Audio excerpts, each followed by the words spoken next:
이제 말하면 될까요?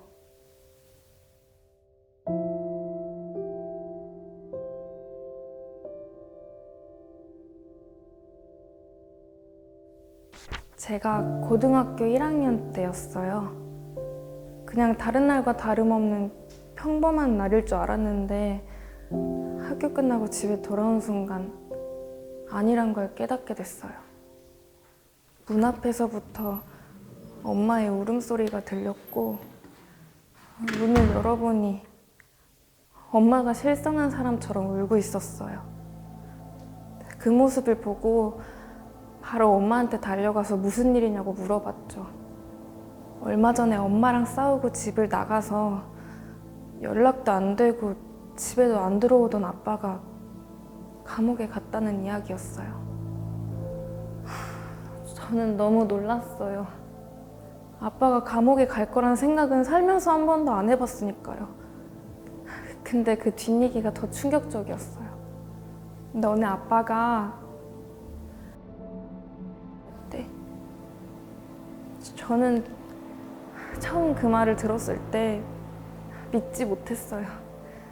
제가 옆에서 가까이 봐왔던 아빠는 그럴 사람이 전혀 아니었거든요. 근데 엄마 표정을 보고 전부 사실이구나 깨닫게 됐어요. 처음에는 현실감이 없다고 해야 되나? 아빠가 범죄를 저질렀다고 해서 제 삶까지 피해를 받을 거라고는 생각은 못 했거든요. 힘들어하는 엄마를 챙기느라 다른 걸 신경 쓸 겨를도 없었고요. 근데 얼마 지나지 않아서 아빠가 범죄자라는 소문은 빠르게 퍼져나갔어요. 엄마와 제가 길을 걷고 있을 때 뒤에서 들리는 사람들의 수군거림은 일상이었고요. 동네 초등학생들이 한번 가족 꺼져라고 적힌 종이를 저희 집 문 앞에 붙여놓기도 했어요. 심지어 저희 편이 돼줘도 모자란 친척들까지 엄마가 제 탓을 했어요. 하루는 할머니가 엄마한테 전화를 걸어서 말도 안 되는 소리를 하더라고요. 내 아들은 그럴 애가 아닌데 남편을 만족을 못 시켜주니까 집을 나가서 그런 일을 저지르는 거라고. 딸이라는 게 아빠가 감옥에 갔으면 빨리 아빠가 나올 수 있는 방법을 찾아봐야지. 뭐 하는 거냐고. 가장 참기 힘들었던 건 학교에서 당하는 따돌림이었어요. 하루는 단톡방에 야, 니네 아빠 너한테도 이상한 짓 한 거 아니야? 더러워. 나 쟤네 아빠 본 적 있는데 나 볼 때도 이상하게 쳐다봤다. 이런 채팅들이 올라오더라고요. 저 이야기들을 본 날은 더 이상 학교를 다닐 자신이 없어졌어요. 그때부터였어요. 제가 방에서 나오지 않고 세상과 단절하게 된 게. 방 안에서 혼자 지내면서 이 삶을 끝내는 게 내가 편해질 수 있는 유일한 방법이 아닐까? 이런 생각을 정말 많이 했거든요. 제가 어떤 노력을 해도 돌아오는 건 범의 딸이라는 손가락질밖에 없었으니까요.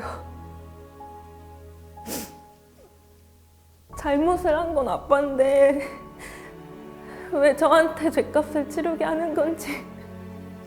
그래서 이렇게 날 못 잡아먹어서 안달인 세상이라면 버리자라고 생각했던 것 같아요.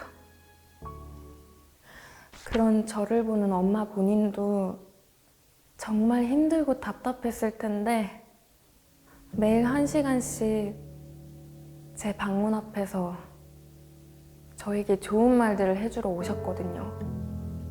저를 얼마나 사랑하는지, 제가 얼마나 좋은 딸이었는지. 하지만 그때 전 너무 어리기도 했고 세상에 대한 마음이 완전히 닫혀 있었던 상태여서 들은 척도 안 했죠. 어느 날 엄마가 제 이름을 힘없이 부르시더니 한동안 말이 없으시더라고요. 순간적으로 몸에 소름이 끼치면서 안 좋은 예감이 들었어요. 거실에는 엄마가 쓰러져 있었어요. 그 모습을 보자마자 달려가서 엄마 상태를 확인했죠. 오랜만에 제대로 본 엄마 얼굴은 제가 기억하는 엄마와 전혀 다른 모습이었어요. 그래서 심각한 상황이 아니길 정말 간절하게 기도하면서 119에 신고했죠. 다행히 큰 병이 있거나 그러신 건 아니었어요. 과로와 스트레스 때문이라고 하시더라고요. 그 사실을 알았을 땐 이기적으로 저만 생각했던 지난 날들이 너무 후회됐어요. 그래서 엄마를 안고 미안하다고, 잘못했다고 사과하면서 펑펑 울었던 것 같아요. 그날부터 다시 밖으로 나오게 됐어요.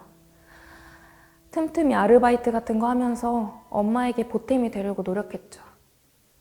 사실 전부 괜찮아졌다고 하면 거짓말이겠죠.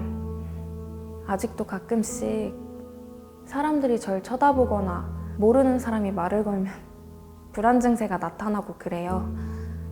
하지만 예전처럼 도망치지 않으려고요. 제가 겪었던 어려움과 비슷한 상황에 처해 있는 사람들이 있을 거라고 생각이 드는데 그분들께서 절대 자책하지 않으셨으면 좋겠어요. 잘못한 건 제가 아니니까요.